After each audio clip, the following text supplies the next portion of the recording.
வணக்கம். தனுசு ராசி அன்பர்களே,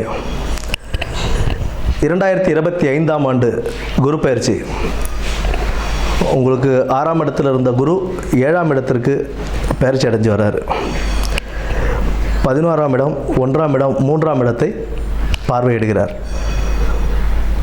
தாமதப்பட்டிருந்த திருமணங்கள் கைகூடுறதுக்கான வாய்ப்புகள் அதிகம் உண்டுங்க. திருமணம் தடை தாமதமாக இருந்தது அப்படின்னா அதெல்லாம் நல்ல இப்போ அமையறதுக்கான வாய்ப்புகள் உண்டு. ஏன்னா 7ஆம் இடத்துல குரு இருக்கார். குரு இருக்கும்போது நல்லதையே செய்வார், திருமணத்தை சேர்த்து வைப்பார். புதிய தொழில் முயற்சிகள் இப்போதைக்கு ஆரம்பிக்கும் போது ரொம்ப கவனத்துடன் செயல்பட்டு ஆரம்பிக்கிறது நல்லது. பணம் கொடுக்கல் வாங்கல் விஷயத்தில் ரொம்ப கவனமாக இருக்கணுங்க. பணம் கொடுக்கல் வாங்கல் விஷயத்தில் ரொம்ப கவனமாக இருக்கணும்.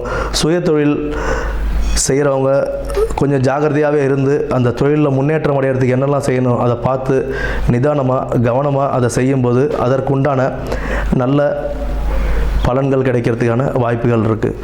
11ஆம் இடத்தை குரு பார்வையிடுறதும் தன்னுடைய சொந்த வீட்டையே உங்களுடைய சொந்த வீட்டையே குரு பார்வையிடுறதும் 3ஆம் இடத்தையும் குரு பார்வையிடுறதும் உங்களுக்கு நல்ல ஒரு வாய்ப்பாக தான் இருக்கும். 11ஆம் இடம்ன்றது உங்களுக்கு பாக்கியஸ்தானம், நல்ல ஒரு தனஸ்தானத்தை லாபஸ்தானத்தை பார்க்கறதுனால உங்களுக்கு அது ஒரு நல்ல பலன்களை கொடுக்கும்.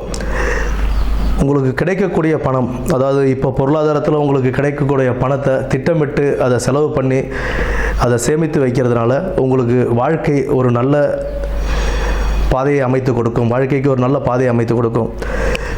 செய்யும் தொழிலையும் உத்தியோகத்துலேயும் எந்த ஒரு தொழில் செஞ்சாலும் வேலை செஞ்சாலும் இல்லை உத்தியோகம் ஏதாவது ஒரு ப்ரைவேட் கம்பெனிலையோ கவர்மெண்ட்லேயோ எந்த உத்தியோகத்தில் இருந்தாலும் கொஞ்சம் கவனமோடு செயல்பட்டு அதற்குண்டான நல்ல பலன்கள், அதாவது இப்போ ஒரு வேலை செய்கிறோம் அப்படின்னா அதில் முழு மூச்சோடு இறங்கி அது ஒரு அசால்ட்டாக செய்யாமல் அந்த வேலைக்கு உண்டான மரியாதை கொடுத்து அந்த வேலைகளை நம்ம செய்யும்போது அதற்குண்டான நற்பலன்களை நம்ம அனுபவிக்கலாம்.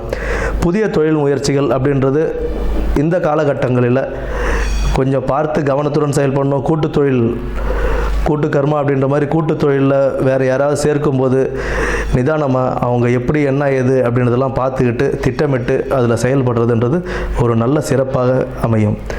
இப்போ வீண் செலவுகள்லாம் குறைச்சிக்கிறது நல்லது. இப்போ தேவையில்லாத, அதாவது அத்தியாவசிய செலவுகள் செய்கிறதுன்றது ஓகே தான். அனாவசியமாக நமக்கு தேவையில்லாமல் ஆடம்பர செலவுகளை தவிர்த்து வரக்கூடிய வருமானத்தை சேமித்து வைத்து வாழ்க்கையில் நல்ல முன்னேற்றம் காணணும். ஒரு கவனத்துடன் இருந்து செயல்பட்டு நல்ல ஒரு வாழ்க்கையை அமைச்சிக்கிறதுக்கான நல்ல நேரம் 2025ஆம் குரு பயிற்சி தனுசு ராசிக்காரர்களுக்கு. உடல் ஆரோக்கியத்தில் சற்று கவனம் தேவை. உடல் ஆரோக்கியத்தில் கவனம் இருக்கணும். ஏன்னா அர்த்தாஷ்டம சனி ஆரம்பமாயிடுது. அர்த்தாஷ்டம சனி ஆரம்பம் போதும் உங்களுக்கு 7ல் குரு இருக்கும்போது உடல் ஆரோக்கியம் கொஞ்சம் நம்ம கவனமாக இருக்கிறது ரொம்ப நல்லது தான். 7ல் குரு நன்மை பயந்தாலும் நமக்கு ஆரோக்கியத்தையும் கொஞ்சம் கவனிச்சிக்கணும் அப்படின்றதுக்காக நல்ல ஒரு உணவு பழக்க வழக்கங்கள் வைத்துக்கொள்வது நல்லது. தீய பழக்கங்களை விட்டுட்டு நல்ல ஒரு சத்தான சாப்பாடு சாப்பிட்டு நல்ல ஒரு ஆரோக்கியத்தோடு இருக்கிறதுக்கான வாய்ப்புகளை நீங்கள் தான் தேடிக்கணும். ஆக இந்த 2025ஆம் ஆண்டு குரு பயிற்சி அப்படின்றது உங்களுக்கு சற்றே கவனத்துடன் செயல்பட்டு ஆரோக்கியத்தையும் சற்றே கவனித்து கொண்டு பொருளாதாரத்தில் மேம்பட வாழ்த்துக்கள். நன்றி.